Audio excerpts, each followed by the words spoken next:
All right, here we are in the kitchen again for another episode.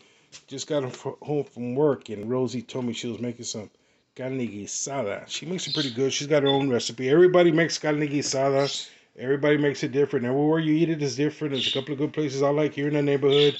One in Denver Harbor named Porras. They make excellent carne guisada. Morales, Casa Morales across from DZP. That's Days of Zavala Park. Excellent carne guisada.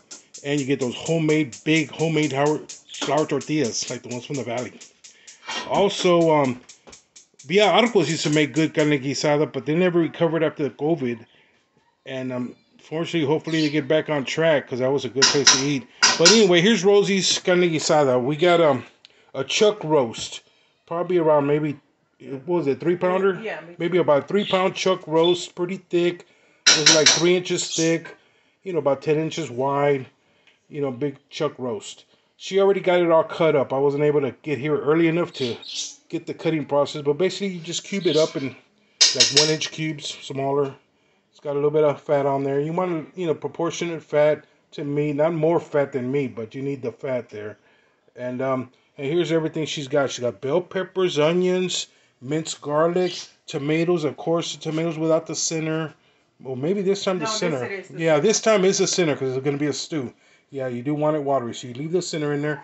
We got flour, and then we got spices. Let me see. She's got comino, garlic powder, ground black pepper, and sea salt.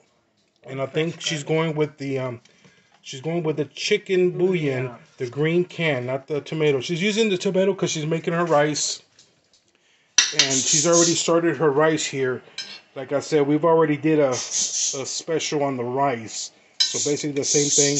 And I don't know if we mentioned, everybody knows how to make rice. Just 2 cups of water for 1 cup of rice. And we're using the jasmine rice. Always use the jasmine. That's what we use, nothing else. Now she's putting some shortening in the pan to fry up the meat, to brown it and sear it. You can use shortening. You can use lard. I think we're using vegetable shortening, a little on the healthier side. But bacon grease, some people use bacon. Of course, bacon grease is going to taste better, but it's same as shortening. This one tastes better. It tastes better with doing it this way. It has a different flavor. Different flavor? Well, of course, the bacon fat can give it a different flavor. But either way, it's the seasonings you cook, and then the tenderization of the meat is the most important thing. You don't want to eat carne guisada when the meat's tough. Okay, that's the main thing. So the saucing process, when it cooks, when it boils up with the meat and stews up, that's the most important part. But right now she's browning the meat, and she's going to start on that. You're going to be here for a few minutes getting that done, so we'll come back to you once it's all cooked and we start adding the seasoning. All these smells a little bit good. Okay, here we are in the kitchen. It looks like Rosie got the browning done, and she has a certain technique. She takes all the meat out and puts it on the side, and then she's going to go to the seasoning and the veggies and get the sauce prepared and put it back in. And she was talking to me and telling me this is one of the fastest way to make carne guisada. Sometimes it takes her a little longer. And some people like to put that chile borrón, chile cascabel, and chile bujillo, cook it on the side and then blend it up. The same chiles they put in the menudo and guisados and all that, but she didn't have time to do it, and we might not have those chiles right now. I think we went through them the last time we did our menudo. So she's going to use powder. Everything's going to be powdered, and it comes out just as good. Okay, so now she's adding the onion, which is about maybe half an onion. It's a small onion. A small onion or half an onion, or as much onion as you want. It's no limit. And now she's adding minced garlic, probably about 3 or 4 cloves. You could probably put more if you want, but just minced garlic. Stirring that in to all the meat juices that are there and the lard that was there. And we got the meat on this side right here. So now she's going to go with the tomatoes that are cut. She leaves the centers of the tomato in there because it's going to be a sauce anyway, so it could be juicy. Okay, so the whole tomato cut up. You don't have to worry about taking the centers out this time around. We got plenty of pico de gallo in the refrigerator, and plenty of avocados to add in for the condiments later. Now she's adding green bell pepper.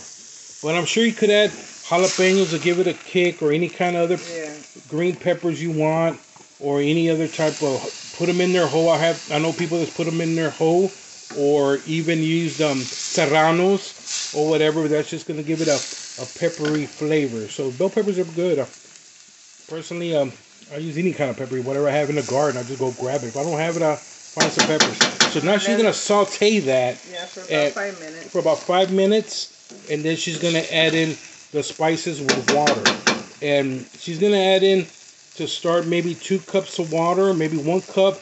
But as the reduction begins, you keep on adding it more, and towards the end, you don't add a lot of chicken bouillon because that's salt. So remember, you keep on tasting it, and if it needs more, just keep on adding more, and check consistency and the thickness of the. If you need to add more flour, you will. So we'll get right back to all that right now in a little bit. Okay, here we are again. That video cut off because my battery hasn't been charged. I've been working all day, and I just got home and forgot to charge my phone. It wasn't charging up. But anyway, she's got the guisado going good. It looks like I might need a little bit of water, but it's good. We're going to be checking it. We're going to be checking it. She's keeping it on low now, simmer. And she's going to go to the rice and do his little ice trick and poke a hole in the middle and turn it off. And you know that little trick she does. Shaken, not stirred. There she goes, adding a little bit more water. So there's not really measuring, just the way it looks. Yeah, you got to cover it off. Yeah, I'm going to have to cut off and charge my phone because the video is letting me know it's about to cut off again. But anyway, she's going to add the ice to the center hole of the rice, the water, the ice water, and fluff out the rice. We'll come back to that. And we'll come back to everything later on when it progresses. Okay, here we are with the rice. Rosie's little trick there. Poke a hole and pour the ice water into the center. And then cover it up and turn it off and let it sit for 5 minutes. As far as how much rice, you're probably looking at about half a cup. Yeah. Half a cup of ice cold water into the center. No. To put in that? Yes. No, you only put like maybe 2 ounces? 2 tablespoons. 2 tablespoons of ice cold water. 2 tablespoons. Well, I guess you do put half a cup if you're cooking maybe 3 times as much or 4 times as much. Yeah. But for this one right here, 2 tablespoons. But the bigger, the more water you put. So it's kind of like rough it. You got to rough it, not too much, not too little. I say for every cup of rice, you add 2 tablespoons. So if you do 4 cups, that's 8 tablespoons, which equals probably about half a cup of ice cold water. I mean, you could do the math, figure it out, estimate it. We don't like I say, we don't really measure. Rosie does, I don't. I just splash it on. But you know, everybody cooks a certain way. And we'll get back to y'all as soon as everything's done and it's plated and ready to go. Okay, we just had a little discussion about the how long we're going to keep it the simmer there. And it all depends. It all depends on what kind of meat, how big the cuts are, especially what type of meat, and how, you know, where you bought the meat. And we check it within an hour to an hour and a half to see how tender it is. We got to go for 2 hours. There's been times Rosie's cooked it up to 3 hours. Okay, but I think it was more meat. The chunks of meat were bigger, but the amount of meat and definitely what type of cut of meat. This is chuck, so chuck needs to take a little bit more. If it was something like sirloin, probably take less. If it was a prime rib, you know, it'd probably take about an hour and you're good to go. But you know, it all depends, and you just check it within an hour and you know see where it goes, and then you keep checking it for taste if it needs salt and.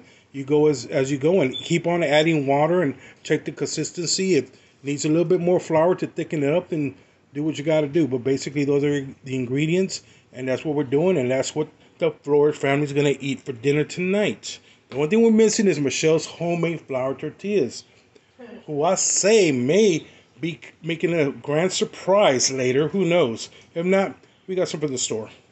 All good. All right, here we are in the kitchen again, just checking up on the meal, and everything's coming along pretty good.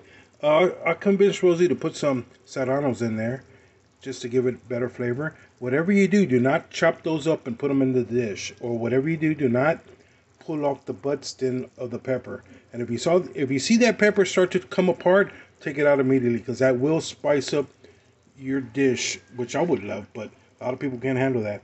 And over here, and she decided to add some of this, a teaspoon of the tomato bouillon, which is the only one I do when I make my guisado. It's the only one I use. Okay, and not only that, the rice Fluffy, fluffy, fluffy. Now that's a good rice. That was two cups of rice. But what I wanted to explain to y'all, when I make guisados or other people, we use the chile borron and the bujillo, and then you have the cayenne. And I use bay leaves. Our caretaker, she likes to use this stuff instead of the tomato bouillon that we use, and that's sassafras, but it gives it an orange color. She uses that on everything. Everything she makes comes out orange, but it's got good flavor, but sometimes it's a little over. We're not used to that flavor, so, but that's good when you make fish soup. Okay, and I'm fished out all the chiles. Usually when we make guisados, we cook this up with garlic, blend it up real good, and add that to the meat. But that'll be another time. I usually do that when I do my guisados, and when we do pork asados, we do that. And also we add cloves to the pork. That'll be another episode one day. Well, look what we got here. The rice is so good. This is one traditional way that my sister and my mother love to eat rice. I really don't care too much. I might take a spoonful, that's about it, but it's not really my thing. Bananas is not really my thing, but it's got too much sugar. But anyway, this is what they like. They love this. They swear up and down, and the rice is so good. And don't knock it till you try it. That's what I say. It's got good flavor.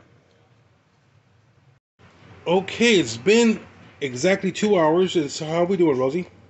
Let's see. Wow, it looks good. I think she said she gave it a taste. It's tender. It's ready to go. Give it a nice little stir. See what it looks like. Oh, look at that. The peppers didn't come apart. That's gonna be good. Ooh, a couple of those are for me. Okay, that's looking good. The rice is here, ready. And now she's gonna do some refried beans right out the package. Those are the ones I use to make the chorizo beans. They're already seasoned. And what Rosie likes to do, hush over there. What she likes to do is just add butter and pepper. Pepper, as much as pepper you want. She puts maybe a teaspoon or however much you want. I would add salt. I make my beans my way. She makes it her way, and they're both just as good. But this is what she's gonna do. She's gonna mash them up, fry them up with butter, and if she needs salt, she'll add salt. And Yeah. and that's about it. Once those come down, it should all come together. Then she's gonna make a nice little salad with pico de gallo to go with the serving, and we'll get back to you on the final serving of the meal. All right, guys, everything is ready, and we're starting to serve it up. I got my corn tortillas. Michelle's making some of her famous flour tortillas. That's gonna be another segment. Hush, Paris. Yeah, we got a mama plate and Rosie's plate. I don't know, but here goes mine. Of course, I got my pepper and out of the guisado there, and I got my favorite salsa I'll make, and they're gonna go with the traditional red one, and taking it all. We're done. See you on the next one.